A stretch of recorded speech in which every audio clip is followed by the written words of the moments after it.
Urban bank ఎన్నికల సందర్భంగా రాజమహేంద్రవరంలో శనివారం జరగబోయే ఎన్నికలలో ఏదైతే రాజమండ్రి ప్రముఖులు ఒక ఉమ్మడి అభ్యర్థిగా శ్రీ నందెపు వెంకటరమణరావు గారిని శ్రీనివాస్ గారి ప్యానల్ని ప్రకటించడం కోసం వారిని మీకు బెల్ట్లో ఉన్న డైరెక్టర్స్ అందరినీ కూడా ప్యానల్లో డైరెక్టర్స్ అందరినీ మీకు పరిచయం చేయడానికి ఈరోజు మీతో సమావేశం అవడం జరుగుతుంది.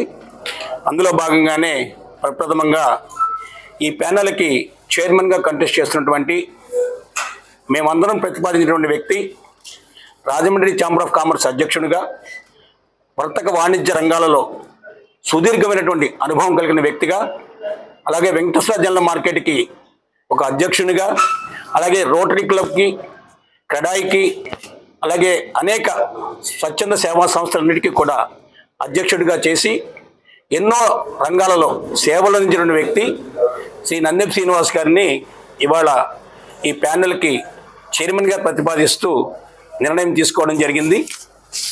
మరి నందెపు శ్రీనివాస్ గారి గురించి కొత్తగా మీకు పరిచయం చేయాల్సిన అవసరం లేదు.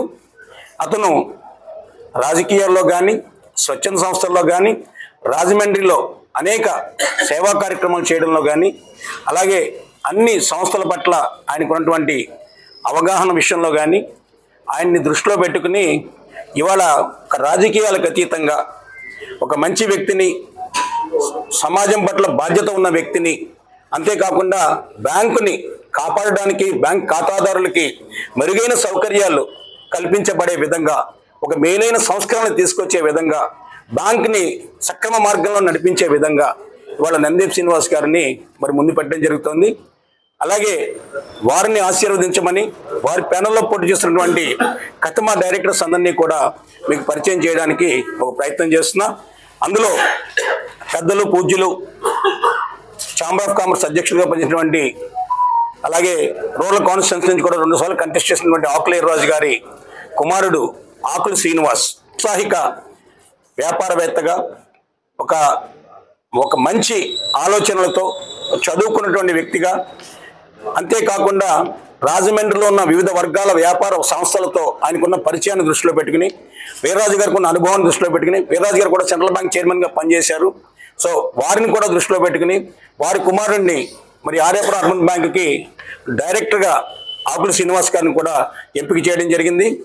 అలాగే రాజమండ్రిలో బార్ అసోసియేషన్ మరి సెక్రటరీగా కానీ, బార్ అసోసియేషన్లో కీలకమైనటువంటి పదవులు చేస్తూ ఒక అడ్వకేట్గా దాదాపు రాజమండ్రిలో ఒక 20 నేషనలైజ్డ్ బ్యాంక్స్కి కూడా ఒక ప్యానల్ అడ్వకేట్గా ఉండి గతంలో కోఆపరేటివ్ బ్యాంక్లో డైరెక్టర్గా పనిచేసిన వ్యక్తి దోళల త్రినాథ్ గారిని కూడా ఒక డైరెక్టర్గా మేము ప్రపోజ్ చేయడం జరిగింది. అలాగే పెద్దలు, పూజ్యులు, కీర్తిశేషులు నన్నం సీతారామరాజు గారు, ఆయన అర్బన్ బ్యాంక్ చైర్మన్గా అర్బన్ బ్యాంక్ ఎలా ఉండాలి, అర్బన్ బ్యాంక్ని పేదలకు ఏ రకంగా దగ్గరికి తీసుకువెళ్ళాలి, ఏ రకమైన రిఫార్మ్స్ తీసుకురావాలి, బ్యాంకులో ఎలా నిజాయితీగా పనిచేయాలి, బ్యాంకు డబ్బు అంటే మన వ్యాపారంలో, మన కుటుంబంలో డబ్బుగా భావించి ఒక్క రూపాయి కూడా దుర్వినియోగం కాకుండా బ్యాంకుని ఎలా కాపాడాలన్న దాని మీద మన నిరంతరం పనిచేసినటువంటి పెద్దలు నన్నం సీతారామరాజు గారు. వారి కుమారుడు కూడా మాజీ డైరెక్టర్గా ఉండి ఇవాళ గతంలో జరిగిన పొరపాట్లన్నీ కూడా వేలెత్తి చూపించిన వ్యక్తిగా నందన్ కుమార్ రాజా గారిని ఇవాళ మా ప్యానల్లో డైరెక్టర్గా కూడా ఎంపిక చేసుకోవడం జరిగింది. అలాగే నా స్నేహితుడు, సన్నిహితుడు కేబుల్ రమణ మీ అందరికీ తెలుసు. అతను కూడా ఎన్నో స్వచ్ఛంద సంస్థలకి కార్పొరేటర్గా వారి భార్య కానీ ఆయన కానీ కార్పొరేటర్గా పనిచేస్తూ అక్కడ మా ప్రాంతంలో ఆల్మోస్ట్ పేపర్ మిల్లు పరిసర ప్రాంతాల్లో ఎంతో మంచి పేరు తెచ్చినటువంటి కేబుల్ రమణ కుటుంబం నుంచి ఒక బ్రాహ్మణ సామాజిక వర్గం. ఎందుకని బ్రాహ్మణ సామాజిక వర్గం అని చెప్తున్నానంటే అసలు బ్యాంకు వ్యవస్థాపకులు సరిపల్లా విశ్వేశ్వరరావు గారు, వారిని తలుచుకోవాలంటే అక్కడ ఆయన స్టార్ట్ చేసినటువంటి ఈ బ్యాంకు వల్ల 105 సంవత్సరాల చరిత్ర కలిగిన బ్యాంకులో బ్రాహ్మణ సామాజిక వర్గమే కాకుండా మా ప్రాంతంలో ఎంతో మంది ఖాతాదారులు, ఎంతో మంది లోన్స్ తీసుకున్న వాళ్ళు, ఎంతో మంది డిపాజిటర్స్ ఉన్నారు. ఆల్మోస్ట్ అటువంటి ప్రాంతం నుంచి కేబుల్ రమణ అన్నయ్య గారిని, నండూరు సుబ్బారావు గారిని మేము ప్రపోజ్ చేయడం జరిగింది. అంటే రమణ గారికి కూడా ఖచ్చితంగా బ్యాంక్ మీద ఎంతో అవగాహన ఉండి ఆ కుటుంబం ఆ కోఆపరేటివ్ బ్యాంక్ మీద ఎంతో ప్రేమ చూపించిన వ్యక్తులు వాళ్ళు. సో వాళ్ళ నాన్నగారు కూడా కోఆపరేటివ్ బ్యాంకులో డబ్బులు దోచుకునేవారు. ఆ చుట్టుపక్కల ఎంప్లాయీస్ అందరితో కూడా డబ్బులు డిపాజిట్ చేయించేవారు కేబుల్ రావు కుటుంబం అంతా కూడా. అంటే వారి కుటుంబం నుంచి కూడా రామ సుబ్బారావు గారిని మేము ప్రపోజ్ చేయడం జరిగింది. అలాగే మేమందరం ఇలా కూర్చున్నామంటే, మేమందరం కలిసామంటే దానికి కారణం డాక్టర్ లంక సత్యనారాయణ గారు. ఆయనకి ఆర్యాపురం అర్బన్ బ్యాంకులో ఉన్న పరిచయం కానీ, ఆర్యాపురం అర్బన్ బ్యాంకులో ఉన్న సేవలు కానీ, ఆర్యాపురం అర్బన్ బ్యాంక్ వచ్చే ప్రతి కస్టమర్ కానీ, డిపాజిట్ దాడు కానీ, లోన్ తీసుకోవడానికి వచ్చే పేదవాడు కానీ, మధ్యతరగతి కానీ, ఎవరైనా కానీ డాక్టర్ లంక సత్యనారాయణ గురించి అడిగితే ఖచ్చితంగా అర్బన్ బ్యాంకులో ఉంటారు. అర్బన్ బ్యాంక్ వెళ్తే లంక సత్యనారాయణ గారిని చూడొచ్చు. ఆయన దగ్గరికి వెళ్తే మన కష్టం తీరుద్ది, మన సమస్య తీరుద్ది, మనకి సలహా చెప్తారు, మనకి ఇబ్బందులు లేకుండా చూస్తారని చెప్పి సహకార రంగంలో పూర్తి బాధ్యత పట్టు ఉన్న వ్యక్తిగా డాక్టర్ లంక సత్యనారాయణ గారిని మరి ఇవాళ ఈ బెల్ట్లో ఒక డైరెక్టర్గా కూడా వారిని ఎంపిక చేసుకోవడం జరిగింది. వారికి ఉన్న అనుభవాన్ని దృష్టిలో పెట్టుకుని, వారికి ఉన్న ఆలోచనలు దృష్టిలో పెట్టుకుని వారిని ముందు పెట్టి ఈ రకంగా వారిని కూడా ఎంపిక చేసుకున్నాం అని చెప్పి తెలియజేసుకుంటున్నా. అలాగే పేపర్ మిల్లులో కార్మిక సంఘ నాయకుడిగా, పేపర్ మిల్లులో ఒక సొసైటీకి అధ్యక్షుడిగా ఉండి గతంలో కూడా డైరెక్టర్గా అపాయింట్ కాబడినటువంటి వ్యక్తి, మా అందరికీ ఇష్టడు, కార్మిక సంఘాల నుంచి ప్రాతినిధ్యం వహించాలని చెప్పి ఆలోచన చేసి కస్సే రాజేష్ని ఆయన 2 సార్లుగా ఒక కార్పొరేటర్గా పోటీ చేశారు. ఆయన షెడ్యూల్ కాస్ట్ నుంచి, ముఖ్యంగా దళిత వర్గాల నుంచి బ్యాంకులో ప్రాతినిధ్యం ఉండాలి. గతంలో జోషి గారు పనిచేశారు పేపర్ మిల్ నుంచి, గతంలో పోలిశెట్టి పనిచేశారు సిపిఐ నుంచి, గతంలో అక్కడే మన పోల్ వెంకటేశ్వర పనిచేశారు. అలాగే ఇటువంటి వాళ్ళందరినీ పేపర్ మిల్లుకి బ్యాంకుకి ఉన్న అనుబంధాన్ని దృష్టిలో పెట్టుకుని రాజేష్ని కార్మిక సంఘాల ప్రతినిధిగా, ఒక కోఆపరేటివ్ సొసైటీ మీద అవగాహన ఉన్న వ్యక్తిగా ఆయన్ని డైరెక్టర్గా కూడా ఎంపిక చేసుకోవడం జరిగిందని చెప్పి తెలియజేసుకుంటున్నా. అలాగే పెద్దిరెడ్ల శ్రీనివాస్ గారు, ఆయన కూడా ఇప్పటికే సుబ్రహ్మణ్యం అంకులు అలాగే సూర్యప్రకాష్ అంకులు ఆల్రెడీ మాట్లాడారు కాబట్టి ఇంకా మాట్లాడినటువంటి అంశాల మీద వెళ్ళదలుచుకోలేదు. ఇవాళ రాజమండ్రి ప్రజలకి, ముఖ్యంగా చిరు వ్యాపారాలు చేసుకునేటటువంటి వాళ్ళకి కావచ్చు, లేకపోతే పేదలు ఇంటి నిర్మాణాల కోసం కావచ్చు, కోఆపరేటివ్ సహకార సంఘాలంటేనే చిన్న చిన్న వాళ్ళకి ఉపయోగపడేటటువంటి సంస్థ. సో అటువంటి సంస్థని కాపాడుకోవాల్సినటువంటి బాధ్యత మనందరి మీద ఉన్నది అనేటువంటి ఉద్దేశంతో ఒకంత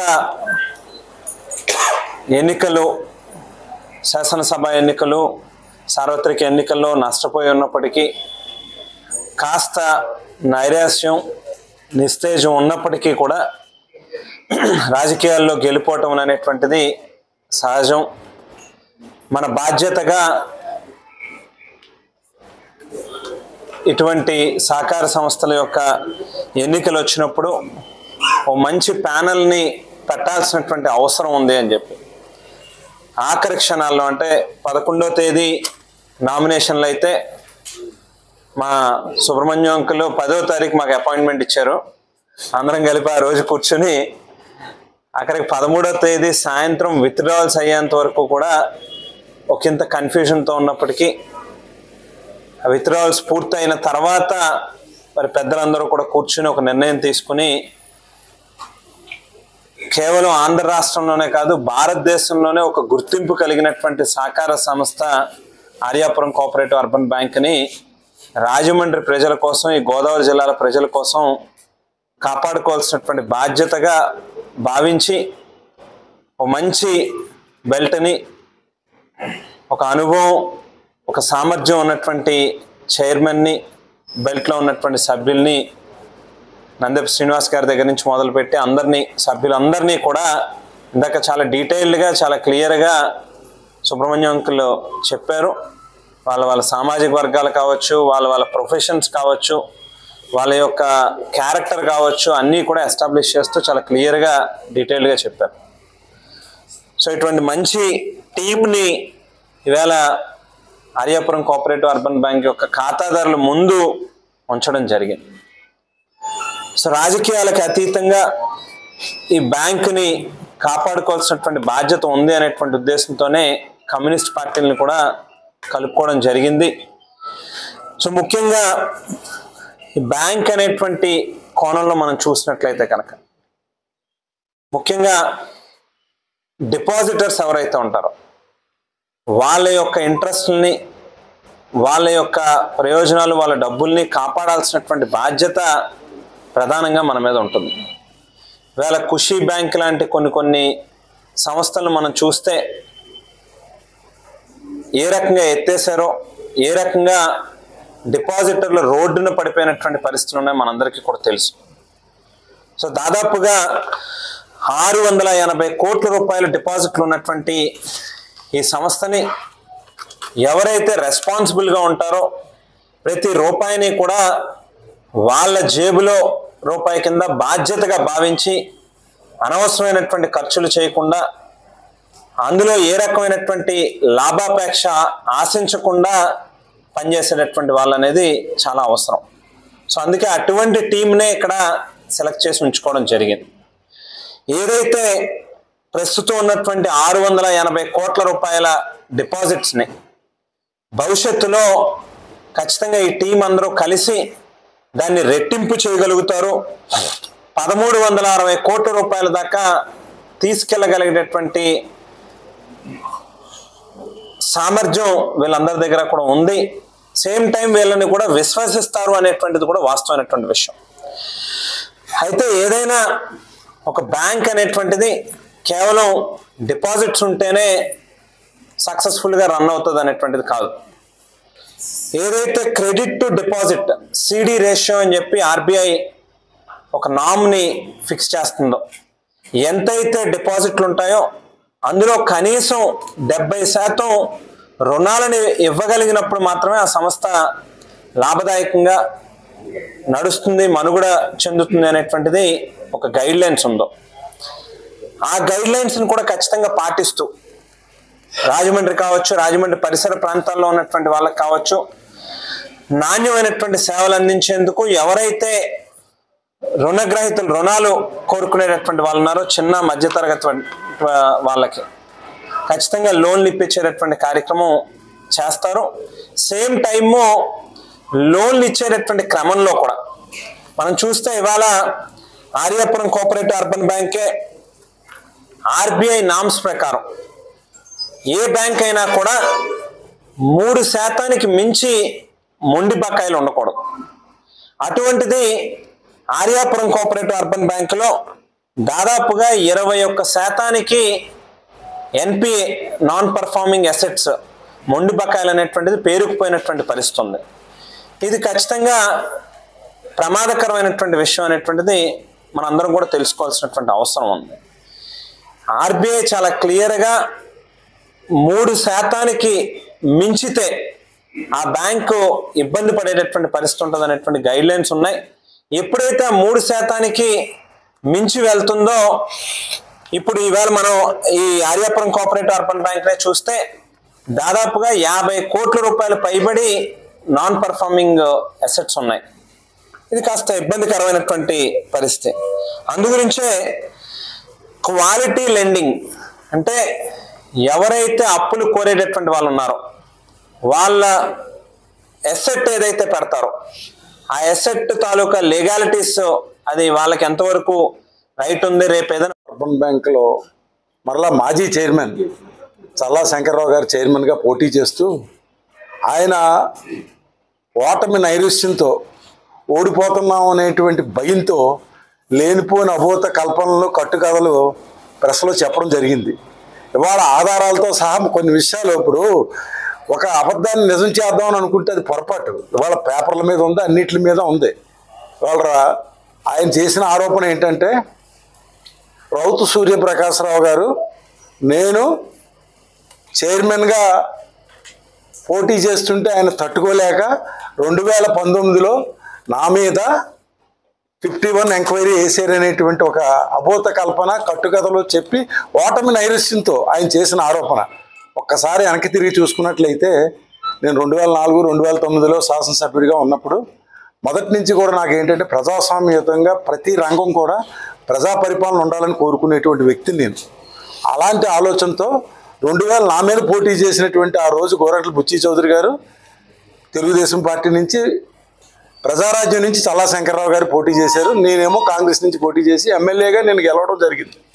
అయితే ఆయన ఓడిపోయిన తర్వాత నా దగ్గరికి వచ్చి, తమ్ముడు నేను నా వయసు అయిపోయింది, ఇది నాకు జీవితంలో ఆఖరి కోరిక, నన్ను ఆర్యాపురం కోఆపరేటివ్ అర్బన్ బ్యాంకు చైర్మన్గా నన్ను చేయాలని చెప్పి ఆయన రిక్వెస్ట్ చేయడం జరిగింది.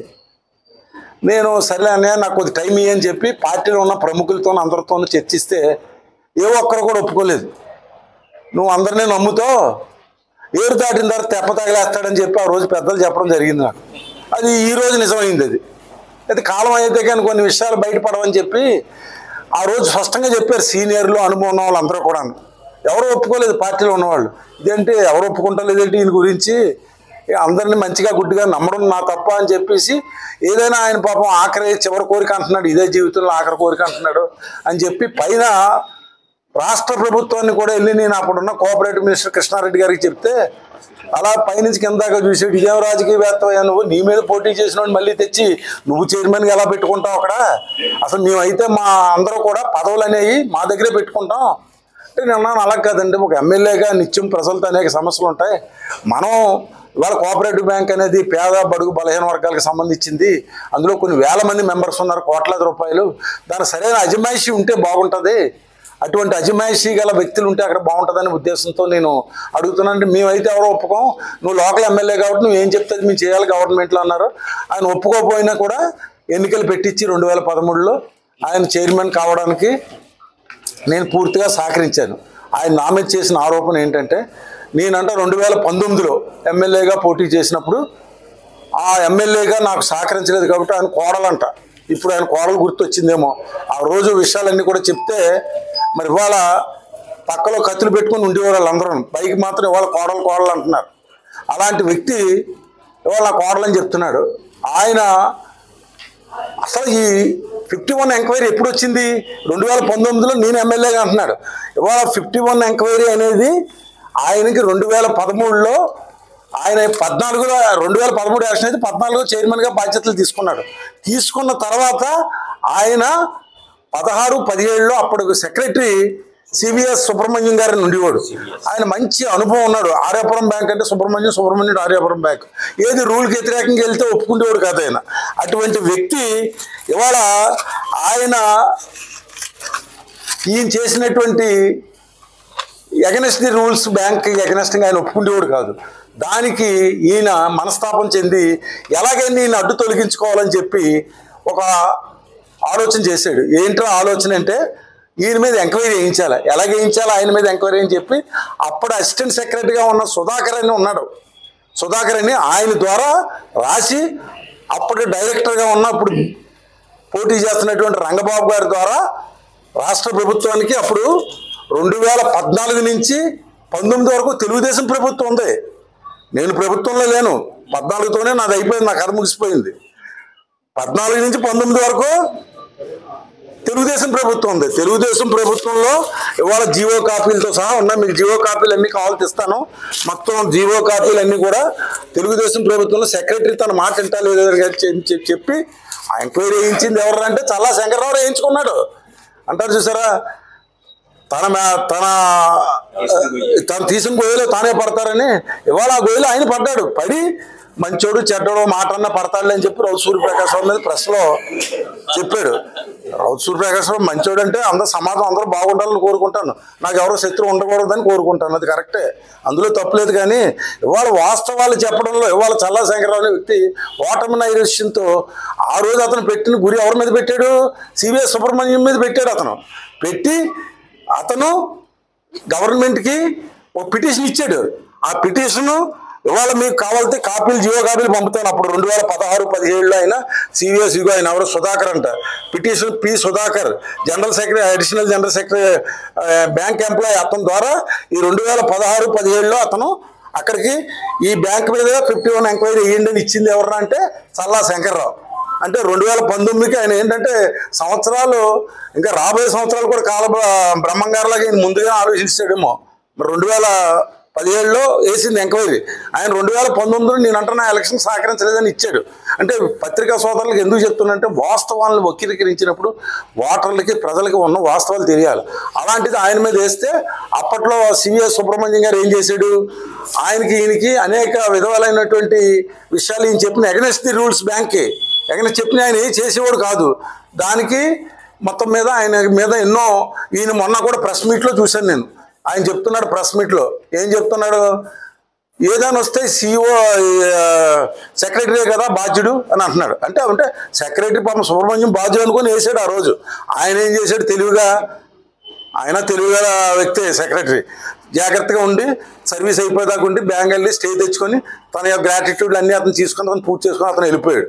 మరి తర్వాత నెక్స్ట్ ఎవరికి చుట్టుకుంటుంది ఇది? దాంట్లోనే కాదు, దీని ప్రతిదీ కూడా లాభదాయకంగా ఉండే విధంగా ప్రతి విషయంలో కూడా మనం దీన్ని ఆర్యపురం కోఆపరేటివ్ బ్యాంక్ అని మనం కాపాడుకునే మన రాయమండ్రికి వచ్చిన మచ్చనే దాన్ని తీసి దీన్ని రాయమండ్రిలో ఉన్న వాటర్ మాయిస్టులు అందరికీ ఒకటి విజ్ఞప్తి చేస్తున్నాను. మీరు బ్యాంక్ వాళ్ళు కొన్నారండి, దాని నిమిత్తం పెనాల్టీ వేసింది 98,24,000 అండి. కట్టవలసింది ఎవరెవరి మీద అండి? CVS Subrahmanyam, ex CEO, chairman Challa Shankar.